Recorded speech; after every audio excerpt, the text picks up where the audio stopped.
여러분, 예배는 상황과 환경이 아닌 살아계신 하나님께 집중하고 하나님과 교제하는 시간인 줄 믿으시길 축복합니다.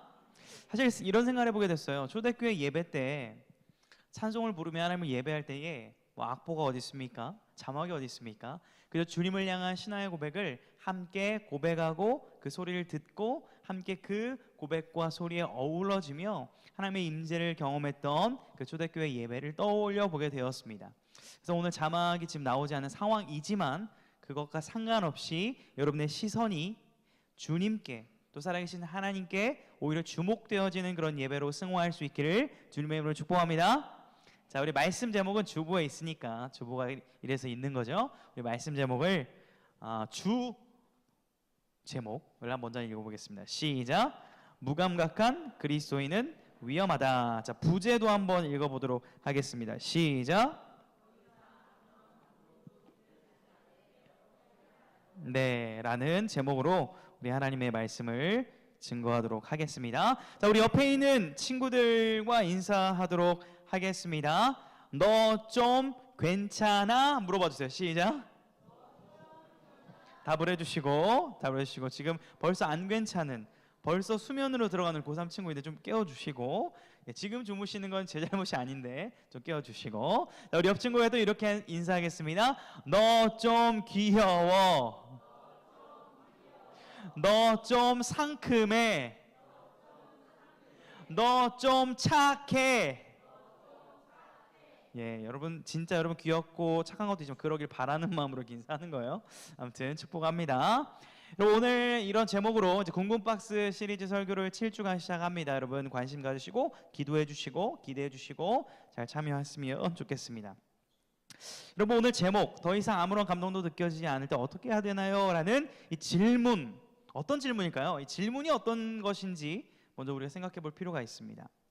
아마 예수님으로 인해 마음이 뜨거웠고 주님을 너무 사랑하지만 떠나는 건 아니지만 마음이 식었고 감정이 없고 이제 신앙생활에 흥미가 없어진 경우일 수도 있고요. 그래서 물어본 걸 수도 있고, 기독교 신앙에 대해서 굉장히 회의적이고 굉장히 무의미하다고 느껴서 이제는 마음이 완전 식어버렸을 뿐만 아니라 떠나기 전에 하는 질문일 수도 있고요.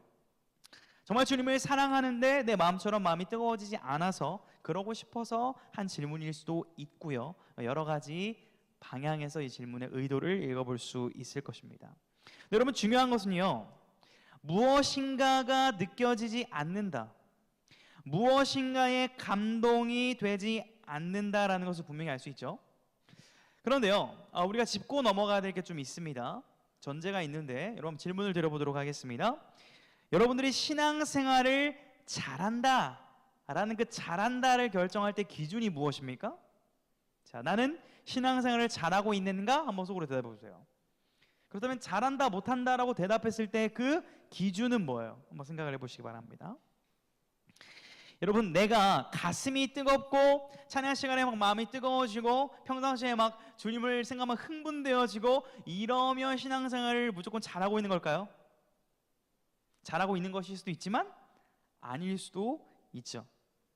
물론 예수님을 인격적으로 만나고 성령 충만하다라고 하면요, 이 감정적인 기쁨 또 열정이 자연스럽게 따라오는 것은 맞습니다. 근데 여러분, 우리 신앙생활의 어떤 기준과 가치를 감정과 느낌에 두어서는 안 된다라는 거예요. 객관적인 권위인 근거인 말씀의 기준을 두어야 된다라는 것입니다. 아마 많은 청소년들, 청년들, 쌤들도 계시지만 고민하는 것 중에 하나가 무엇이냐면요, 이런 거예요. 내가 하나님 앞에 여전히 너무나 죄를 많이 지어요. 부족해요. 잘못을 많이 해요. 그래서 감정적으로 우울해지고 죄송스럽고 이런 마음들이 듭니다. 그래서 하나님을 향한 어떤 기쁨, 설렘이 없어지면 이런 생각까지 빠지게 되는 것 같아요. 나는 하나님의 자녀가 맞는가? 나는 과연 구원받은 자가 맞는가? 나는 아직 구원받지 못한 건 아닐까? 나는 버림받는 건 아닐까라는 그런 고민들이 굉장히 많은 성도들 가운데 있습니다. 여러분, 그러나 성경은 분명하게 말합니다. 원래 자막들을 좀 준비했는데 오늘 안 나오니까 찾아봅시다. 로마서 5장 8절, 이러한 감정적, 우리의 상황적, 나의 상태적인 것에 기준을 두는 우리들에게 성경은 이렇게 증언을 하는데 로마서 5장 8절 한번 찾아보겠습니다. 오늘 한 5-6구절 정도 찾아야 되니까 성경책 또 핸드폰 성경 어플을 잘 활용을 해 주시기 바랍니다.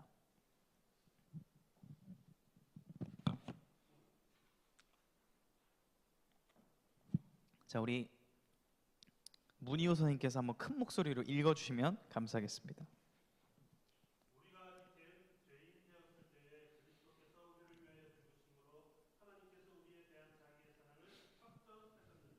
아멘. 여러분, 분명 성경은 우리가 잘났을 때, 내가 잘 되고 있을 때, 내가 성적이 좋을 때, 나의 감정이 충만할 때, 이럴 때 우리를 구원하시다고 말씀하시는 것이 아니라 우리가 별 볼 일 없고 나 자신을 비참히 여기고 내 삶이 망했다라고 생각하는 그 순간에, 그 지점에, 죄인일 그때에 사랑하셨다. 하나님께서는 그때 우리를 그의 아들을 통하여 사랑한다고 말씀하셨다라고 성경은 증언하고 있습니다. 여러분, 이것이 은혜이고 이것이 기쁜 소식, 복음인 줄 믿으시기를 주님의 이름으로 축복합니다. 아마 모두 이 은혜를 경험한 경험이 있을 거예요. 어떤 극적인 어떤 변화까지는 아니더라도 이 사랑을 깨달은 시점들이 다 있다라는 말이에요. 특별히 수련회 이후에 많은 친구들과 대화를 나눠보니까 제가 생각했던 것보다 모든 친구가 그런 건 아니겠지만 이런 친구들이 있었어요. 이번 수련회 기도회 시간을 통해서 알 수 없는 눈물이 막 흘렀습니다. 이번 수련회 기도회 시간을 통해서 정말 하나님과 가까워짐을 느꼈습니다. 이번 수련회를 통해서 정말 내가 죄인이고 하나님의 사랑이 크다는 것을 알았습니다 라는 그런 친구들의 고백을 최근에 들을 수가 있었습니다.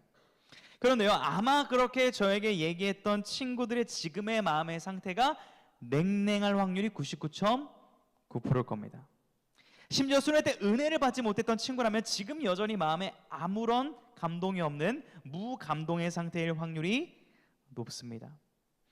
여러분, 그런 모든 우리들에게, 모든 친구들에게 주시는 말씀이 오늘의 말씀입니다. 다시 한번 오늘 말씀을 통해서 우리의 사사로운 감정의 고향과 변화적인 그런 측면이 아니라 주님이 주시는 내적인 깊은 울림과 주님이 주시는 은혜로 인한 변화가 우리 삶 가운데 있기를 주님의 이름으로 축복합니다. 그런 역사가 있기를 간절히 지금 저도 의탁하는 마음으로 말씀을 전하고자 합니다. 여러분, 예수님께서 부활 승천하신 이후에요, 부활하신 주님을 믿고 따랐던 초대교회 성도들, 그때 성도들 초대교회 성도들이라고 합니다. 예수님 부활하신 이후의 성도들을, 그들에게도 우리가 가지고 있는 이 2025년에 던진 질문을 여전히 가지고 있다는 것을 우리가 성경을 통해 확인을 할 수가 있습니다. 오늘 여러분들이 읽은 요한계시록의 말씀은요, 세상의 종말에 일어나고 있는 일들, 지금 이미 일어나고 있어요. 종말의 일이 또 일어날 일들에 대해서 기록하고 예언해주는 성경이라고 할 수 있습니다. 특별히 2장과 3장에 나타난 이 7교회를 향한 하나님의 말씀은요, 단순히 그 당시에 소아시아에 있었던 7교회만을 향한 메시지가 아니라 성경에서 7이라는 숫자는 완전수를 의미하기 때문에 예수 그리스도를 믿고 주로 고백하는 오고 가는 모든 세대의 교회들에게, 즉 한 사람 한 사람 모든 성도들에게 여전히 주시는 하나님의 말씀인 줄 믿으시기를 축복합니다. 오늘 그 말씀을 우리가 함께 읽은 거예요. 거기에 뭐라고 나와 있는지 우리가 함께 보기를 원하는 것입니다. 오늘 본문 4절을 한번 눈으로 확인해 보세요. 눈으로 한번 확인해 보시고 이렇게 얘기를 하죠.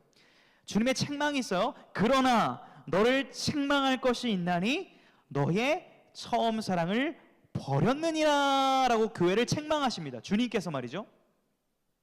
여기서 버렸다라는 이 단어의 의미들을 좀 더 풀어보면 곁에 두다, 떠났다, 혼자 있게 하다, 뭐 따로 내놓았다 등등의 여러 가지 의미가 있습니다.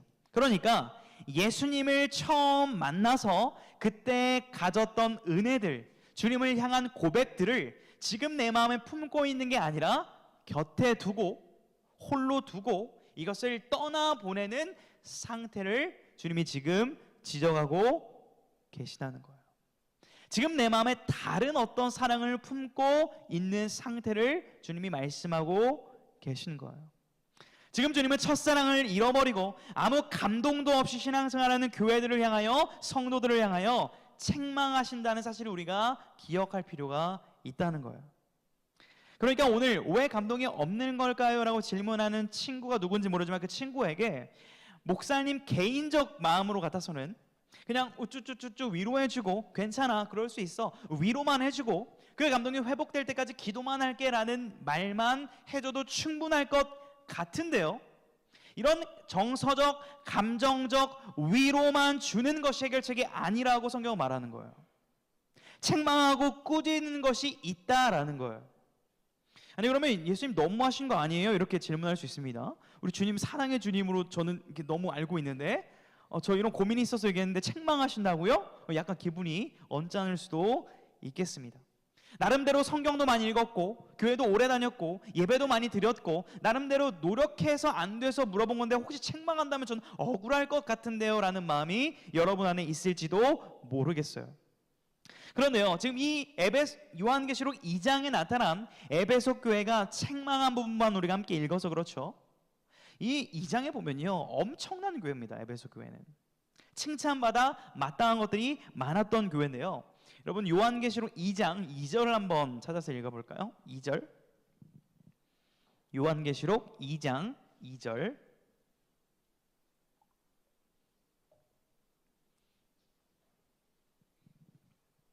자, 찾아봅시다. 네, 감사해요. 아직 졸고 있는 친구는 없는 것 같아요. 예, 자 찾았으면은 우리 같이 읽어보겠습니다. 시작.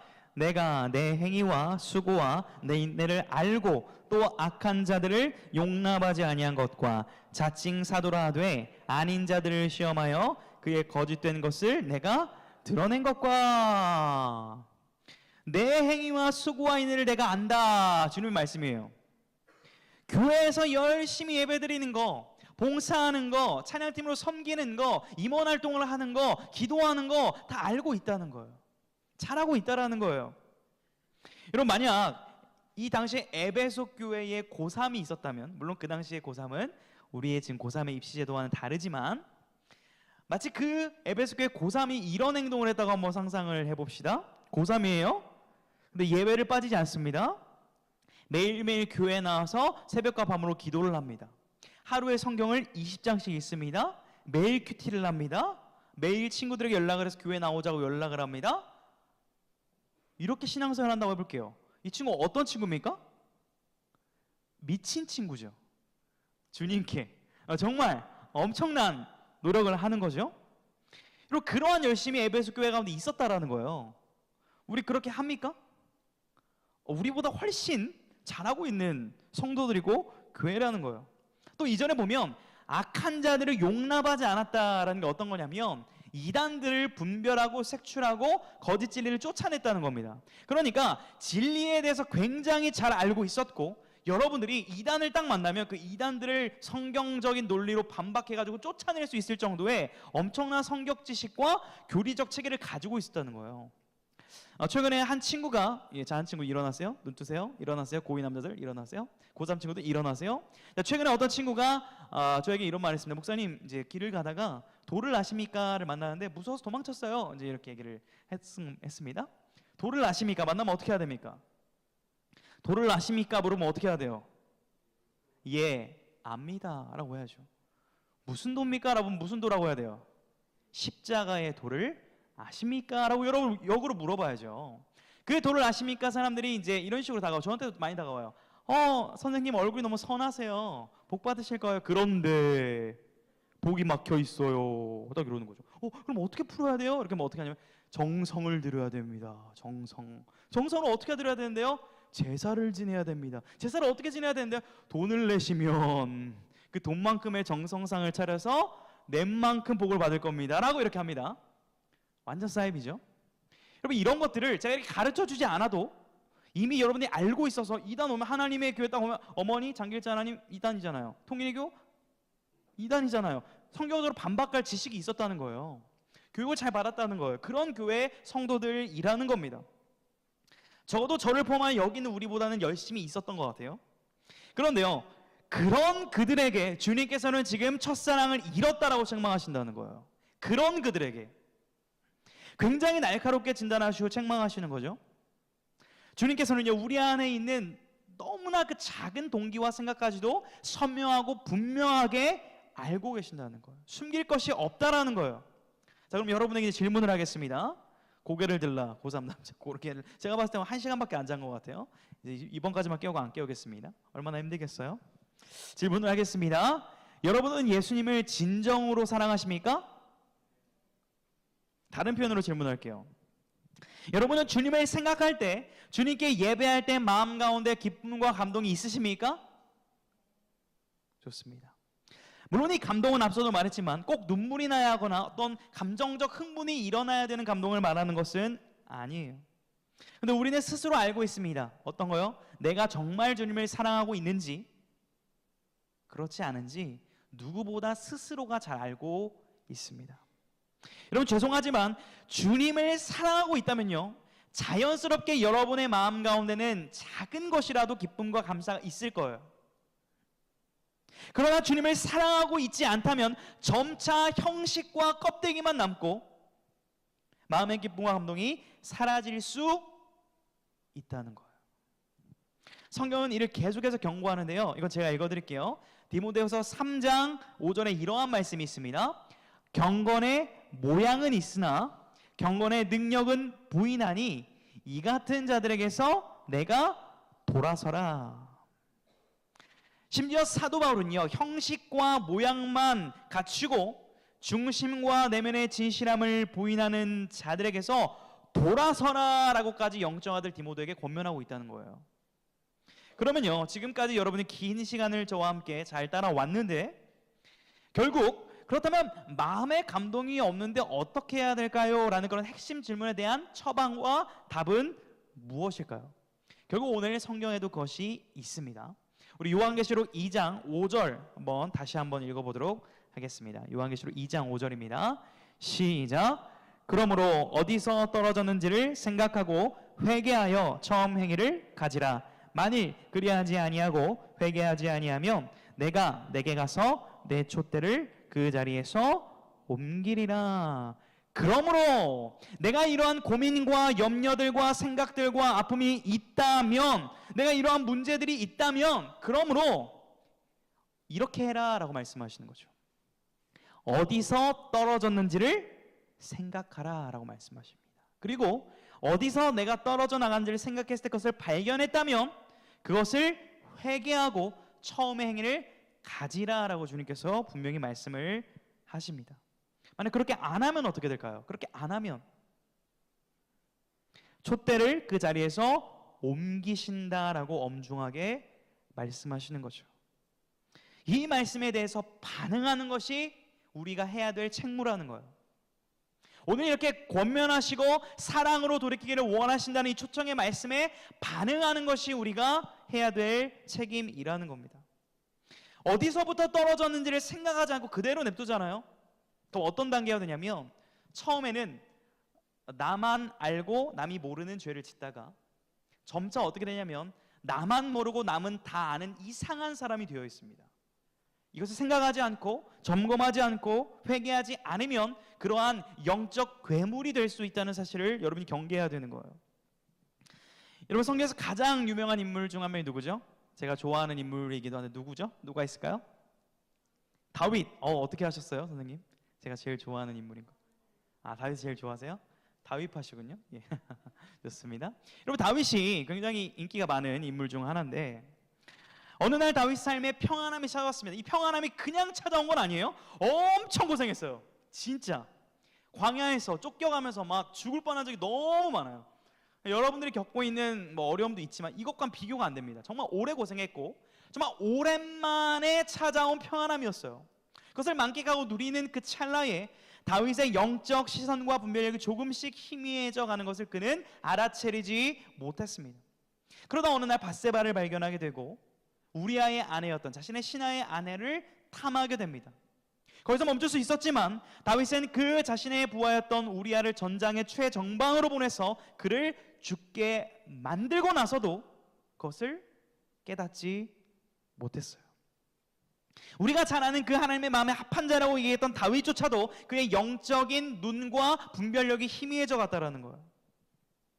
그는 여느 날처럼 궁정에서 찬양을 불렀을 거예요. 내 영혼이, 이게 원래 굴에서 불렀던 찬양이거든요. 시편 57편. 그가 예전에 불렀던, 광야에서 불렀던 찬양들을 왕궁에서 불렀을 겁니다. 내 영혼이 확정되고, 좋다고 생각했을 거예요. 화려한 곳에서 하나님을 찬양하고 있으니까 난 괜찮겠지 라고 굉장히 은혜 받고 있었을지 모릅니다. 그런데 그 중심이 조금씩 침식되고 있다는 것을 몰랐다는 거예요. 그런 어느 날 나단 선지자가 비유를 통해서 당신입니다라고 했을 때 다윗은 어떻게 했죠? 회개했다라는 사실을 성경은 기록하고 있습니다.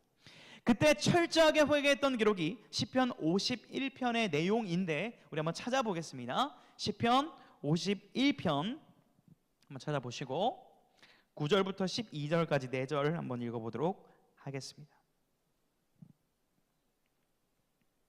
시편 51편 9절에서 12절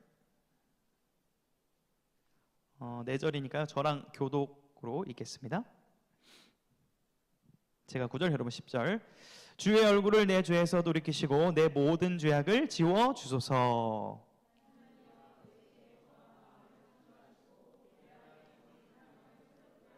나를 주 앞에서 쫓아내지 마시며 주의 성령을 내게서 거두지 마소서.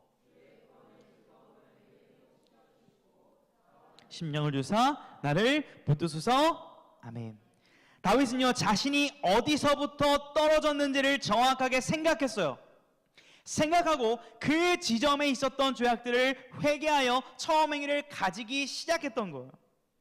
나의 눈이 멀어져 버렸고 내 눈이 희미해졌던 것들을 깨닫게 하여 주시니 감사합니다. 저는 회개합니다라는 고백이 탄성처럼 튀어져 나왔던 거예요. 굉장히 세련된 말 같죠? 정한 마음을 창조해 주시고 주의 구원의 즐거움. 아니요, 완전 절규입니다. 완전 부르짖는 거예요. 여러분, 우리 마음 가운데 이러한 기도와 고백과 회개와 반성이 있을 때 우리 마음에 다시금 주님과의 첫사랑이 회복되고 주의 구원의 즐거움과 기쁨이 회복될 것을 믿으시기를 주님의 이름으로 축복합니다.